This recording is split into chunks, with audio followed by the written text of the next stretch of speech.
after the COVID-19 pandemic, now the new pandemic we are dealing with is the pandemic of lies. Yeah. It's the pandemic of lies.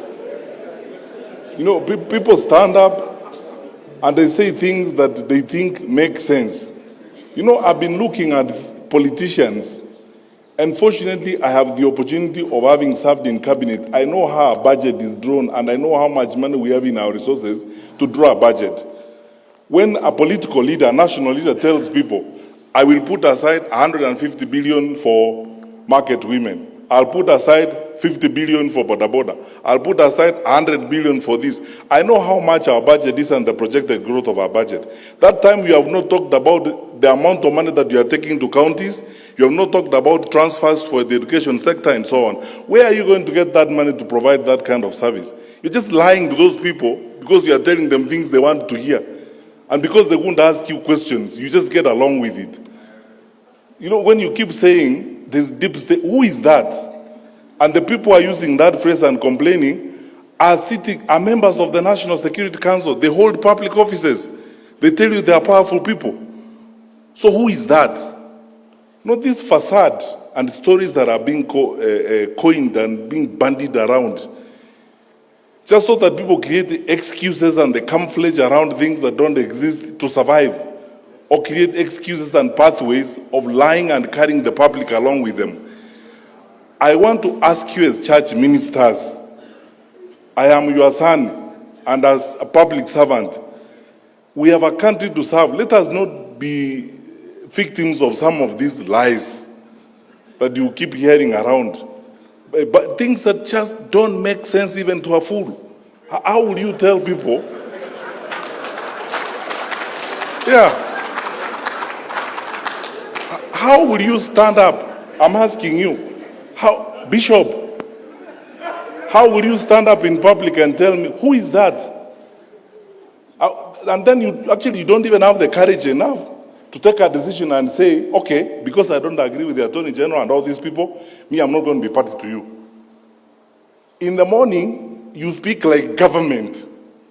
In the afternoon, you speak like opposition. You see, the question, let's be honest. You see, the total annihilation of common sense and betrayal of common sense in the political practice in this country is shocking.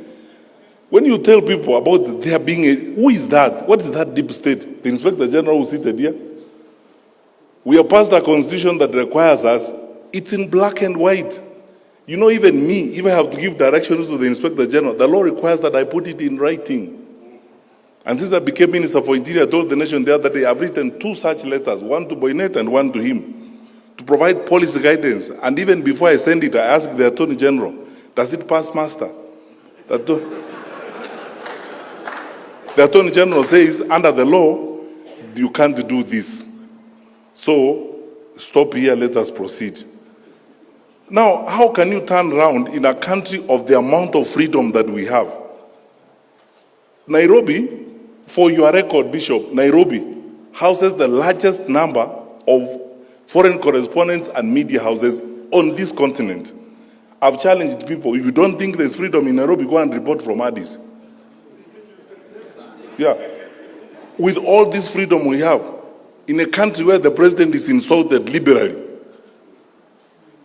by everybody, by opposition politicians, how will you tell me that there exists a covert, dark op element of government that is intended to do certain things?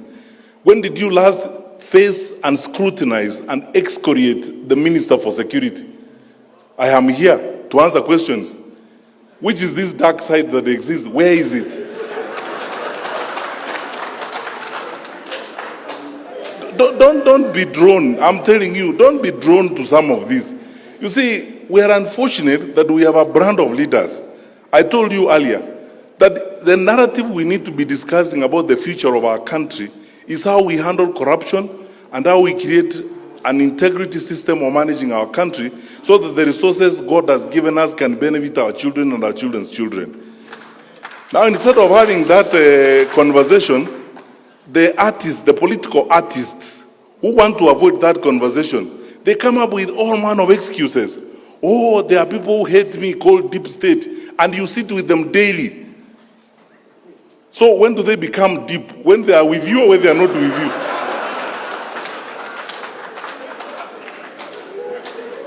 So, look, forget about this. We run an open, transparent, accountable government. Our president, my boss, is probably one of the most liberal and open-minded heads of state on this continent. We are a responsive government. I am not aware. Tell me what you want to know about this government and where you want to go, I take you there. Do you want to go and sit in MC3 in Matyang'i's office and watch the patrol thing? And so on. When you ask questions, we will answer. But you see, to create campaign jargon, you know, this story of you must look for a way of creating some level of sympathy so that people can sympathize with you, that you are an underdog. So you create some phantom, some fictitious devils that are existent somewhere that are against you. And these devils are not described. So you use some communist type language and call them deep state. And say, you know, these people, they may be having the state, but we have God. God is for all of us. You can't have God yourself. So, Bishop, forget about this thing, my brother. Let's just go forward and build our country. That doesn't exist. Secondly,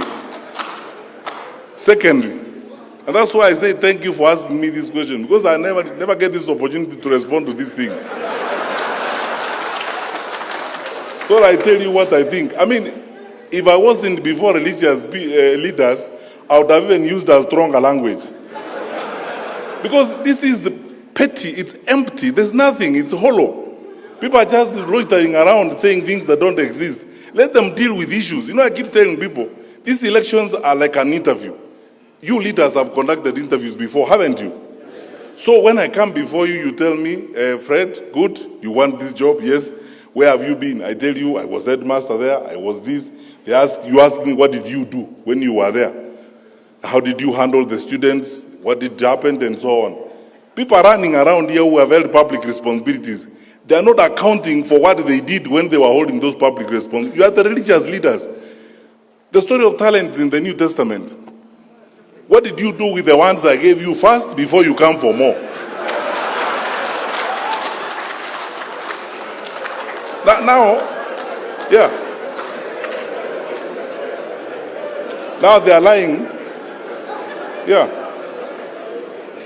They are moving around and saying, oh, you know me. As you know, please sympathize with me. There is a certain dark group of people called deep state who hate me. They don't like me. They don't want me to be a leader. They plot evil against me.